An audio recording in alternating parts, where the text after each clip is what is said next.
UGC के एक नियम की वजह से देश में बवाल मचा हुआ है। इस नियम की वजह से सामान्य वर्ग के लोग सड़कों पर उतर रहे हैं।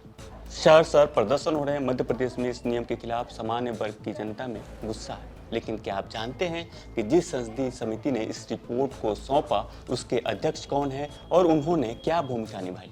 अगर नहीं जानते हैं तो हम आपको आगे विस्तार से बताएंगे। नमस्कार, मैं हूं आशुतोष और आप देख रहे हैं एमपी तक।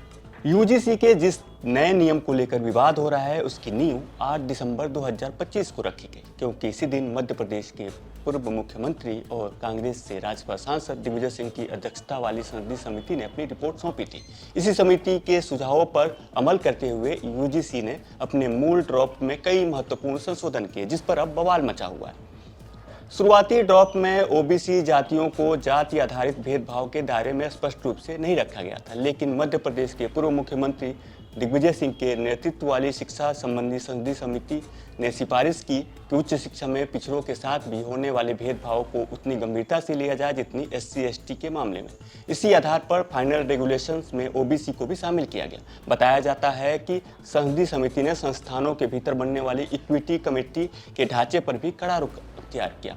समिति ने सिफारिश की थी कि इस कमेटी में SC/ST और ओबीसी वर्गों के प्रतिनिधियों की संख्या आधे से ज्यादा यानी 50% से ज्यादा होना चाहिए। इसके पीछे इस समिति का तर्क था कि भेदभाव की शिकायतों का निपटारा निष्पक्ष हो और वंचित वर्गों को बात मजबूती से रखा जा सके। यूजीसी के शुरुआती ड्राफ्ट में प्रावधान था कि अगर कोई शिकायत झूठी पाई जाती है तो शिकायतकर्ता पर जुर्माना लगाया जाएगा। हालांकि दिग्विजय सिंह की समिति ने इसे हटाने का सुझाव दिया। समिति का तर्क था कि जुर्माने के डर से कई पीड़ित छात्र शिकायत करने से हिचकिचा सकते हैं। जनवरी 2026 के नोटिफाइड नियमों में अब इस तरह के जुर्माने को प्रावधान को हटा दिया गया है। फिलहाल सामान्य वर्ग के लोग इक्विटी कमेटी में जनरल कैटेगरी के किसी सदस्य के नहीं रखने का भी विरोध कर रहे हैं। सामान्य वर्ग के छात्रों को डर है कि बिना अपराध किए छात्रों को अपराधी बनाया जा सकता है, जबकि बिना पीड़ित हुए SC/ST OBC छात्र पीड़ित दिखेंगे। अब आपको बताते हैं, इस संसदीय कमेटी में राज्यसभा से 10 सदस्य हैं, जबकि लोकसभा से 21 सदस्य। इसमें विकेश रंजन भट्टाचार्य, रेखा शर्मा, घनश्याम तिवारी, ब्रिजमोहन अग्रवाल, रचना बनर्जी, वर्षा गायकवाड़, अभिजीत गंगोपाध्याय, हेमंत जोशी, संबित पात्रा, रविशंकर प्रसाद, राजीव राय, करण भूषण सिंह, बांसुरी स्वराज जैसे सांसद इस कमेटी में शामिल हैं।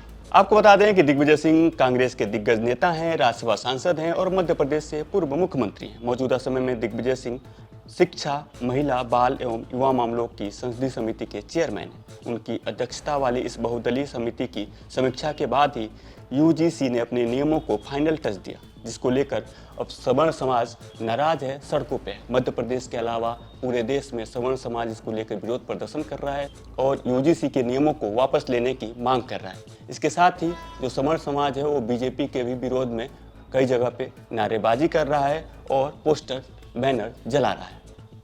तो कैसी लगी यह खबर आपको कमेंट में जरूर बताएं और मध्य प्रदेश से जुड़ी तमाम बड़ी खबरें देखने के लिए देखते रहें एमपी तक।